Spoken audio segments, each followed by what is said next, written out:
بسم اللہ الرحمن الرحیم۔ تمام بھائی اور بہنوں کو السلام علیکم۔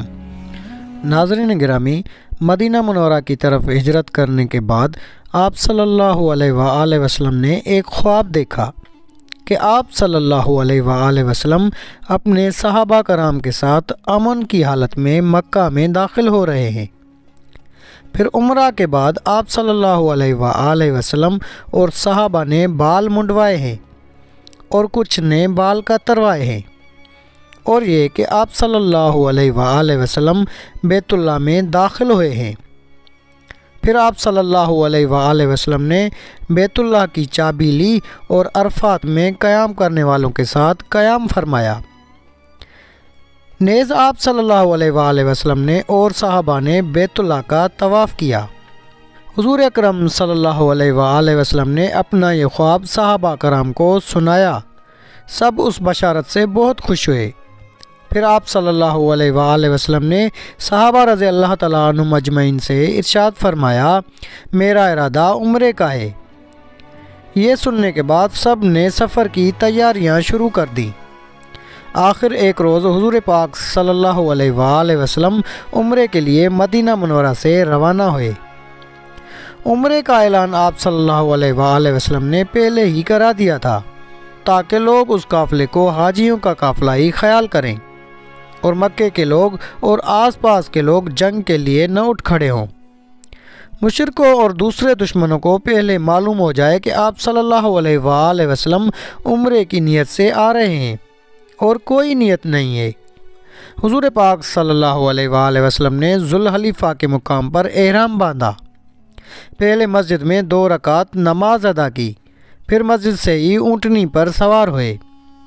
اکثر صحابہ کرام رضی اللہ تعالیٰ عنہم اجمعین نے یہیں سے احرام باندھا۔ حضور پاک صلی اللہ علیہ وآلہ وسلم اس سفر پر ذی قعدہ کے مہینے میں روانہ ہوئے تھے۔ قافلے کے ساتھ قربانی کے جانور بھی تھے۔ ذوالحلیفہ کے مقام پر آپ صلی اللہ علیہ وآلہ وسلم نے ظہر کی نماز ادا فرمائی، جانوروں پر جھولیں ڈالیں تاکہ جان لیا جائے کہ یہ قربانی کے ہیں۔ ان کے کوہنوں پر نشان لگایا گیا، یہ نشان زخم لگا کر ڈالا جاتا ہے۔ اس سفر میں آپ صلی اللہ علیہ وآلہ وسلم کے ساتھ 1400 صحابہ کرام رضی اللہ تعالیٰ عنہم اجمعین تھے۔ چونکہ حضور اکرم صلی اللہ علیہ وآلہ وسلم عمرے کی نیت سے روانہ ہوئے تھے، اس لیے آپ صلی اللہ علیہ وآلہ وسلم کے اور صحابہ کے پاس سوائے تلوار کے اور کوئی ہتھیار نہیں تھا۔ سفر کے دوران ایک مقام پر پانی ختم ہو گیا۔ صحابہ رضی اللہ تعالیٰ عنہم اجمعین حضور اکرم صلی اللہ علیہ وآلہ وسلم کے پاس آئے۔ اس وقت آپ صلی اللہ علیہ وآلہ وسلم کے سامنے پانی کا ایک برتن تھا۔ آپ صلی اللہ علیہ وآلہ وسلم اس سے وضو فرما رہے تھے۔ آپ صلی اللہ علیہ وآلہ وسلم نے ان سے پوچھا، کیا بات ہے؟ صحابہ نے بتایا، آپ کے پاس اس برتن میں جو پانی ہے، اس پانی کے علاوہ پورے لشکر میں کسی کے پاس اور پانی نہیں ہے۔ یہ سن کر آپ صلی اللہ علیہ وآلہ وسلم نے پانی کے برتن میں اپنا ہاتھ مبارک رکھ دیا۔ جو ہی آپ صلی اللہ علیہ وآلہ وسلم نے ہاتھ مبارک پانی میں رکھا، آپ صلی اللہ علیہ وآلہ وسلم کی انگلیوں سے پانی اس طرح نکلنے لگا جیسے برتن میں چشمے پھوٹ پڑے ہوں۔ ایک صحابی کا بیان ہے کہ میں نے آپ صلی اللہ علیہ وآلہ وسلم کی انگلیوں سے پانی کے فوارے نکلتے دیکھے۔ حضرت موسیٰ علیہ السلام کے لیے ایک پتھر سے پانی کا چشمہ پھوٹ نکلا تھا، لیکن یہاں نبی کریم صلی اللہ علیہ وآلہ وسلم کی انگلیوں سے پانی جاری ہو گیا تھا۔ علماء کرام فرماتے ہیں کہ یہ واقعہ موسیٰ علیہ السلام والے واقعے سے کہیں زیادہ حیرت ناک ہے، کیونکہ چشمے پہاڑوں چٹانوں ہی سے نکلتے ہیں، لہذا پتھر سے پانی کا جاری ہونا اتنی عجیب بات نہیں جتنی کہ حضور اکرم صلی اللہ علیہ وآلہ وسلم کی مبارک انگلیوں سے پانی جاری ہونا عجیب ہے۔ حضرت جابر رضی اللہ تعالیٰ عنہ کہتے ہیں، یوں ہی یہ پانی کا چشمہ پھوٹا، ہم سب پینے لگے، ہم نے پیا بھی اور اس پانی سے وضو بھی کیا اور اپنے برتن بھی بھرے۔ اگر ہم اس وقت 1,00,000 بھی ہوتے تو بھی پانی ہمارے لیے کافی ہو جاتا، جبکہ اس وقت ہماری تعداد 1400 تھی۔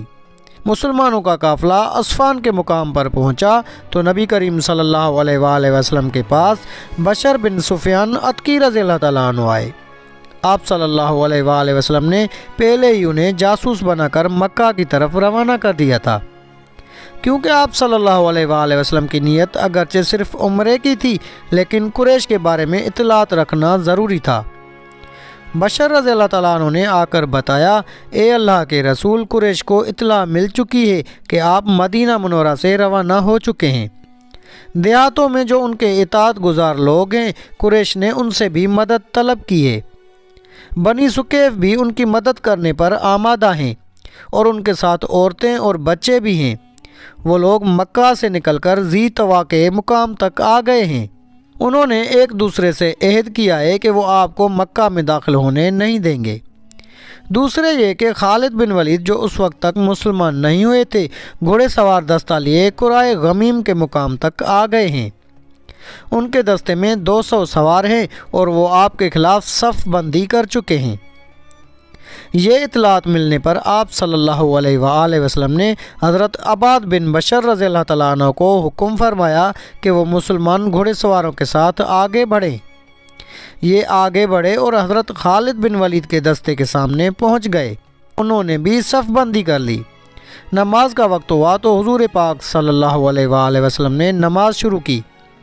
جب مسلمان نماز سے فارغ ہوئے تو کچھ مشرکوں نے کہا، ہم نے ایک اچھا موقع گنوا دیا، ہم اس وقت ان پر حملہ کر سکتے تھے جبکہ یہ نماز پڑھ رہے تھے، ہم اس وقت انہیں آسانی سے ختم کر سکتے تھے۔ ایک اور مشرک نے کہا، کوئی بات نہیں، ایک اور نماز کا وقت آ رہا ہے اور نماز ان لوگوں کو اپنی جان سے بھی زیادہ عزیز ہے، ظاہر ہے یہ نماز پڑھے بغیر تو رہیں گے نہیں، سو ہم اس وقت ان پر حملہ کریں گے۔ نماز عصر کا وقت ہوا تو اللہ تعالیٰ نے حضور پاک صلی اللہ علیہ وآلہ وسلم کے پاس حضرت جبرائیل علیہ السلام کو بھیج دیا۔ وہ صلاۃ خوف کی آیت لے کر آئے تھے، جس میں اللہ تعالیٰ نے فرمایا، جس کا ترجمہ یہ ہے، اور جب آپ ان کے درمیان ہوں اور آپ انہیں نماز پڑھانا چاہیں تو یوں کرنا چاہیے کہ لشکر کا ایک گروہ تو آپ کے ساتھ کھڑا ہو جائے اور وہ لوگ ہتھیار لے لیں، پھر جب یہ لوگ سجدہ کر چکیں تو یہ آپ کے پیچھے آ جائیں، اور دوسرا گروہ جس نے نماز نہیں پڑھی ہے آ جائے اور نماز پڑھ لے، اور یہ اپنے بچاؤ کا سامان ہتھیار وغیرہ لے لیں۔ چنانچہ اس طرح نماز ادا کی گئی۔ یہ نماز خوف تھی، یعنی جب دشمن سے مقابلہ ہو تو آدھا لشکر پیچھے ہٹ کر 2 رکعت ادا کر لے اور واپس اپنی جگہ پر آ جائے۔ باقی جو لوگ رہ گئے ہیں اب وہ جا کر 2 رکعت نماز ادا کریں۔ اس نماز کی ادائیگی کا تفصیلی طریقہ فقہ کی کتب میں دیکھا جا سکتا ہے۔ مسلمانوں نے جب عصر کی نماز اس طرح ادا کی تو مشرک بول اٹھے کہ افسوس، ہم نے ان کے خلاف جو سوچا تھا اس پر عمل نہ کر سکے۔ ادھر حضور پاک صلی اللہ علیہ وآلہ وسلم کو اطلاع ملی کہ قریش مکہ آپ کو بیت اللہ کی زیارت سے روکنے کا فیصلہ کر چکے ہیں، تو آپ صلی اللہ علیہ وآلہ وسلم نے صحابہ کرام رضی اللہ تعالیٰ عنہم اجمعین سے اس بارے میں مشورہ کیا اور ان سے فرمایا، لوگوں مجھے مشورہ دو، کیا تم یہ چاہتے ہو کہ ہم بیت اللہ کی زیارت کا فیصلہ کر لیں اور جو بھی ہمیں اس سے روکے اس سے جنگ کر لیں؟ آپ صلی اللہ علیہ وآلہ وسلم کی یہ بات سن کر حضرت ابو بکر صدیق رضی اللہ تعالیٰ عنہ نے کہا، اے اللہ کے رسول، آپ صرف بیت اللہ کی زیارت کا ارادہ فرما کر نکلے ہیں، آپ کا مقصد جنگ اور خون ریزی ہرگز نہیں، اس لیے آپ اسی ارادے کے ساتھ آگے بڑھتے رہیں، اگر کوئی ہمیں اس زیارت سے روکے گا تو اس سے جنگ کریں گے۔ حضرت مقداد رضی اللہ تعالیٰ عنہ نے کہا، اے اللہ کے رسول، ہم آپ سے وہ نہیں کہیں گے جو بنی اسرائیل نے موسیٰ علیہ السلام سے کہا تھا کہ تم اور تمہارا رب جا کر جنگ کرو، ہم تو یہاں بیٹھے ہیں۔ ہم تو آپ سے کہتے ہیں آپ اور آپ کا رب جنگ کریں، ہم بھی آپ کے ساتھ جنگ کریں گے۔ اور اے اللہ کے رسول، اللہ کی قسم، اگر آپ ہمیں لے کر برق غماد بھی جانا چاہیں تو ہم آپ کے ساتھ ہوں گے، ہم میں سے ایک شخص بھی واپس نہیں لوٹے گا۔ برق غماد مدینہ منورہ سے بہت دور دراز کے ایک مقام کا نام ہے۔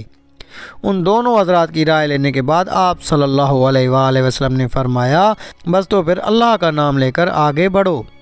چنانچہ مسلمان آگے روانہ ہوئے، یہاں تک کہ حدیبیہ کے مقام پر پہنچے۔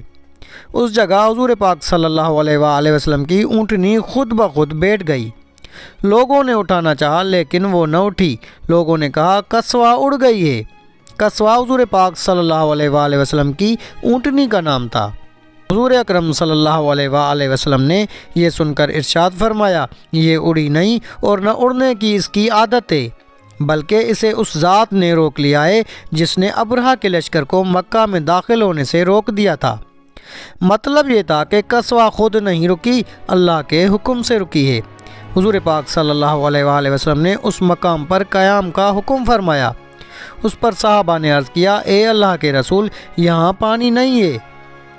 یہ سن کر حضور پاک صلی اللہ علیہ وآلہ وسلم نے اپنے ترکش سے ایک تیر نکال کر ناجیہ بن جندب رضی اللہ تعالیٰ عنہ کو دیا، جو آپ صلی اللہ علیہ وآلہ وسلم کی قربانی کے جانوروں کے نگران تھے۔ حضور پاک صلی اللہ علیہ وآلہ وسلم نے حکم فرمایا کہ یہ تیر کسی گڑھے میں گاڑ دو۔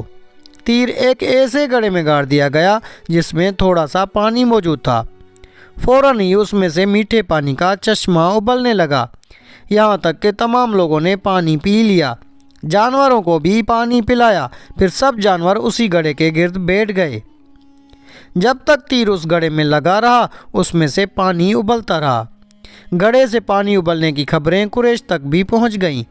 ابو سفیان نے لوگوں سے کہا، ہم نے سنا ہے حدیبیہ کے مقام پر کوئی گڑھا ظاہر ہوا ہے، اس میں سے پانی کا چشمہ پھوٹ پڑا ہے، ذرا ہمیں بھی تو دکھاؤ، محمد نے یہ کیا کرشمہ کر دکھایا ہے۔ چنانچہ انہوں نے وہاں جا کر اس گڑھے کو دیکھا، گڑھے میں لگے تیر کی جڑ سے پانی نکل رہا تھا۔ یہ دیکھ کر ابو سفیان اور اس کے ساتھی کہنے لگے، اس جیسا واقعہ تو ہم نے کبھی نہیں دیکھا، یہ محمد صلی اللہ علیہ وآلہ وسلم کا چھوٹا سا جادو ہے۔ تو ناظرین گرامی، یہ تھا حضور پاک صلی اللہ علیہ وآلہ وسلم کے چند معجزات کا واقعہ۔ امید ہے آپ کو ویڈیو پسند آئی ہوگی۔ اگر آپ کو ویڈیو اچھی لگی تو ویڈیو کو لائک کر کے اپنے دوست و احباب سے زیادہ شیئر کریں۔ جزاک اللہ۔